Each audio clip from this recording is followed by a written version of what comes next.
After embarking on a home building project, Laura and Bridger Hill were digging up their yard. But when a layer of the ground was removed, something unexpected appeared in the dirt, a row of rib bones. That certainly wasn't all, though.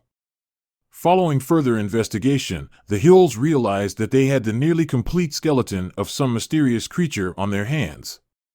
Yet even at this point, the family had no clue as to the significance of their find. A Utah family were renovating their yard when they unearthed the remains of an Ice Age beast. Of course, the Hills weren't alone in wanting to spruce up their property, as many other people also choose to renovate their respective houses or yards. And on occasion, this work unearths important pieces of the past, items that have lain buried for centuries or even millennia. What's more, such finds may hold considerable social or financial value.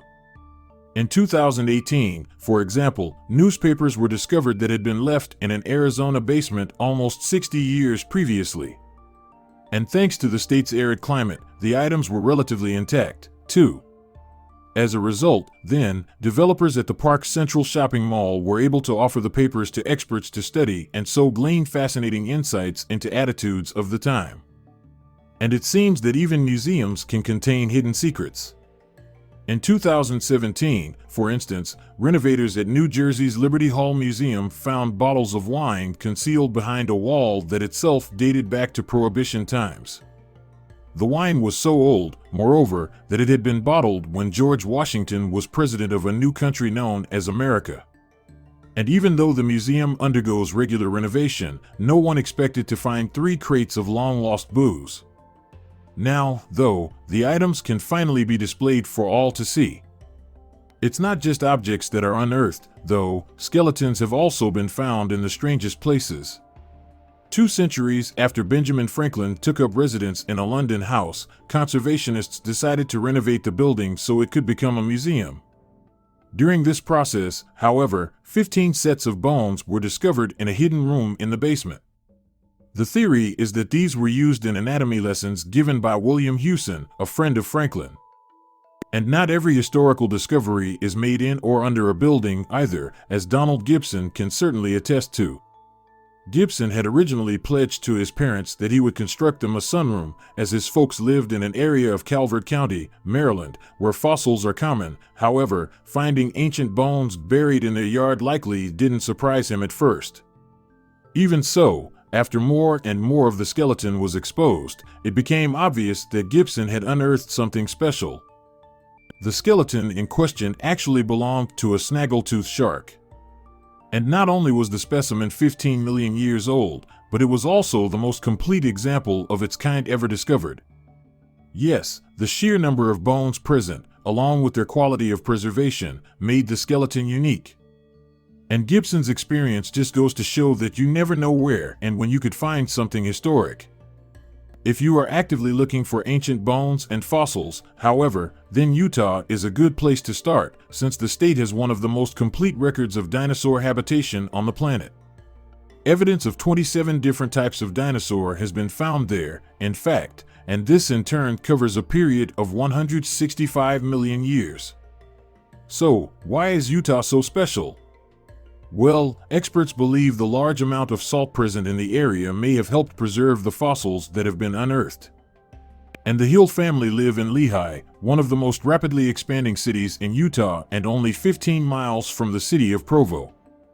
As the area around Lehi had previously been primarily farmland, though, it makes sense that the Hills asked themselves whether the bones they had excavated had once belonged to a cow. Indeed, it didn't occur to the Hills that they'd found something historically significant. And even when the ancient bones emerged from the sandy clay, it didn't stop them pursuing their original task of digging so that grass could be planted and a new retaining wall built in their yard. So, the landscaping went on, with machines continuing to disrupt the area around the exposed bones. In addition, kids would poke and prod the skeleton to satisfy their curiosity. Months would pass, then, before the family finally decided to show their find to an expert.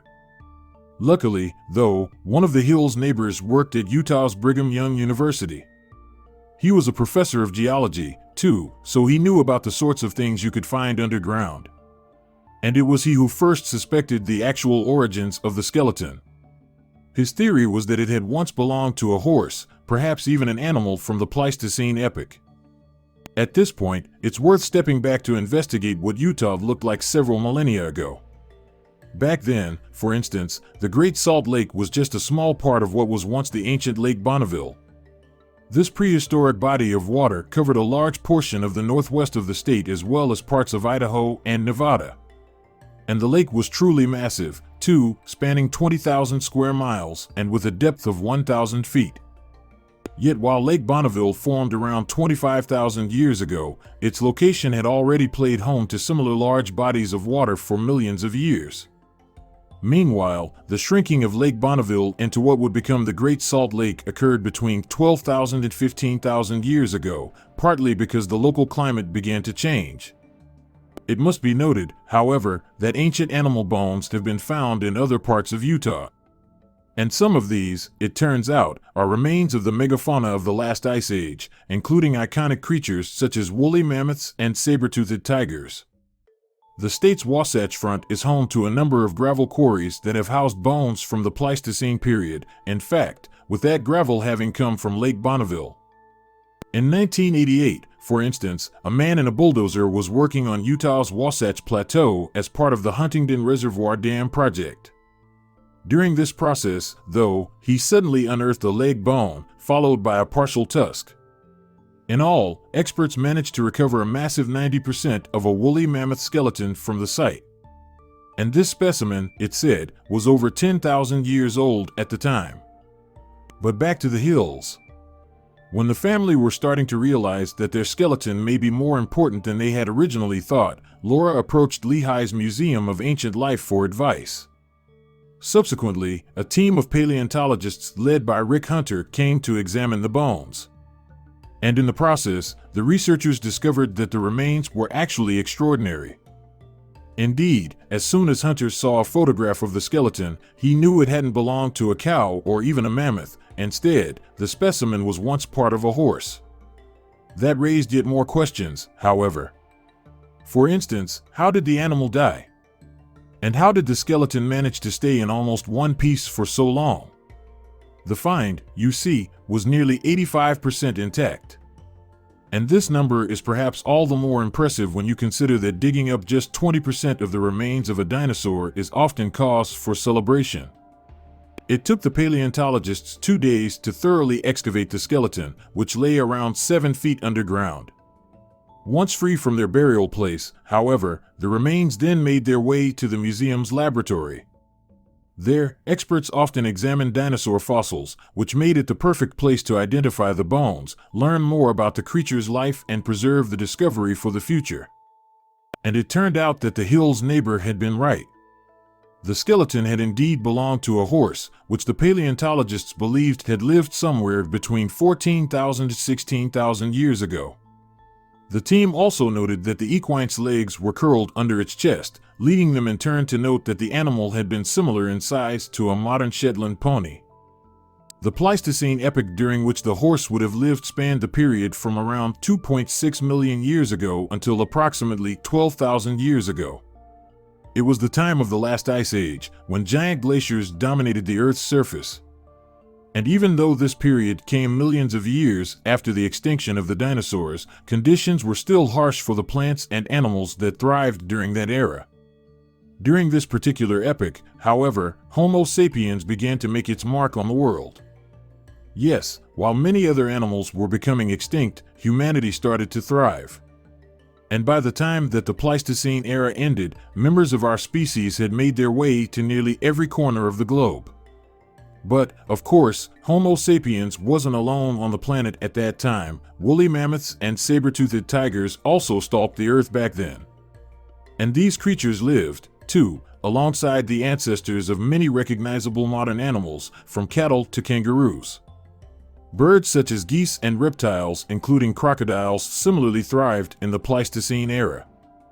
Around 13,000 years ago, though, something happened on Earth. And while scientists still argue over the exact nature of the event, what is certain is that the majority of the Ice Age's megafauna were wiped out. Yes, the mammoths, tigers, giant bears, and mastodons almost completely disappeared. As mentioned, though, we still don't know for sure what caused this mass extinction.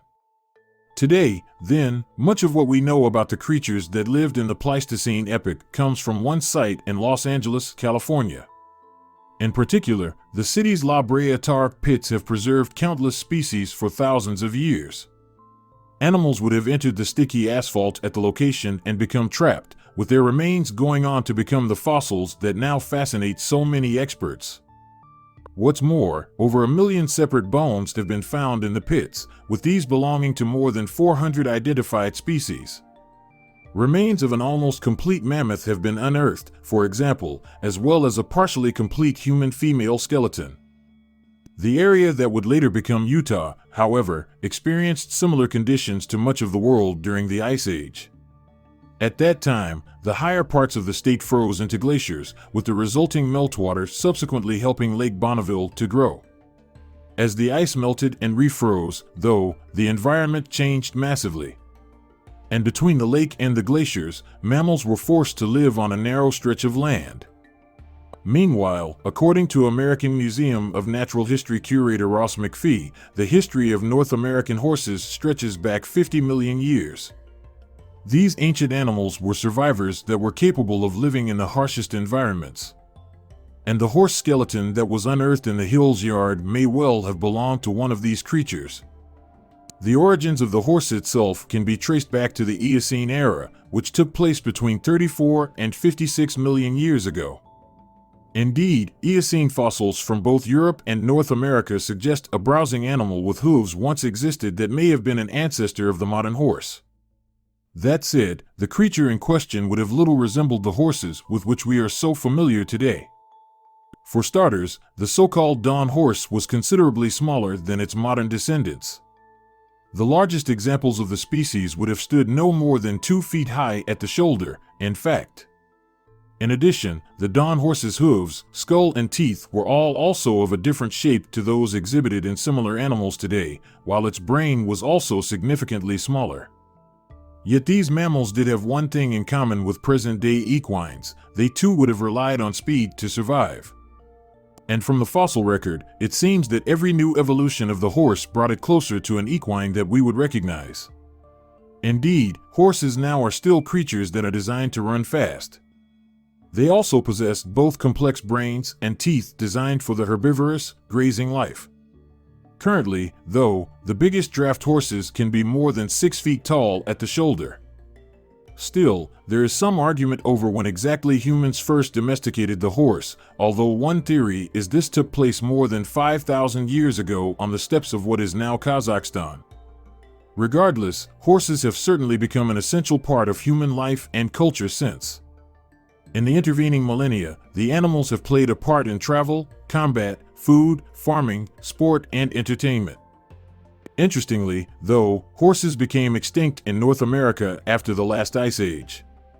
As a consequence, then, modern-day wild mustangs are in fact descended from domesticated horses that were brought from Europe in colonial times.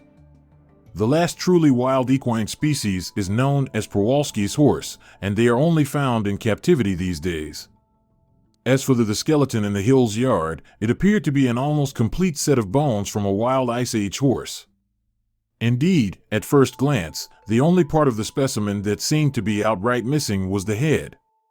There was, however, visible damage to the bones that was assumed to have been caused by both the weather and other animals. Inspection of one ankle, meanwhile, suggested that the animal may have had bone cancer. There was also definite evidence that it had suffered from arthritis. Hunter still wanted to know where the animal's skull had gone, though. In an effort to find that part of the skeleton, then, he and his team created a 50-foot perimeter around the original find in which they could search. But what the group discovered may have ultimately been disappointing. You see, they found molars and skull fragments in the soil, which suggested in turn that the landscaping efforts may have shattered that particular section of bone. And while there is no clear evidence of how the animal actually died, Hunter nonetheless has a hypothesis. In his opinion, the horse may have run into a prehistoric lake in order to escape from a predator. And if the equine had been injured or become trapped, it may have therefore drowned in the water, leaving its bones to remain on the bottom of the lake for thousands of years. However, the horse ultimately met its fate, though it seems that its skeleton has already inspired some of the younger residents of Utah. A volunteer accompanied Hunter, you see, on a trip to the Hills yard in order to deliver a talk to the local children. And in the process, that individual spoke about Lake Bonneville and the animals that lived around it, including the one that Hunter has named Kill Horse.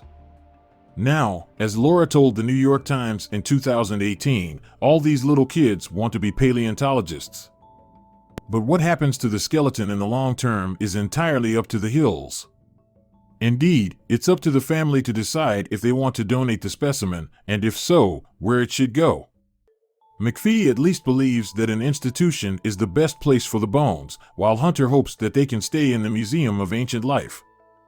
Owing to the skeleton's current state, though, paleontologists still face challenges in keeping it intact. And that's largely due to the way in which the specimen has naturally been preserved. Generally, preservation through fossilization occurs when a dead plant or animal is quickly buried in sediment. With enough pressure, then, the sediment will subsequently turn to rock that itself preserves a skeleton's shape even after the bones have dissolved. The horse's bones aren't old enough to have gone through this process, however, meaning they are far more fragile than a stone fossil. And although the equine bones are relatively well preserved, they are nevertheless dehydrated. The conservation process will dry them out even more, too, meaning there is the real risk of the skeleton cracking and becoming more damaged. Such a precious find needs careful treatment, then, whatever the plan for its final home. Thanks for watching, and don't forget to like and subscribe.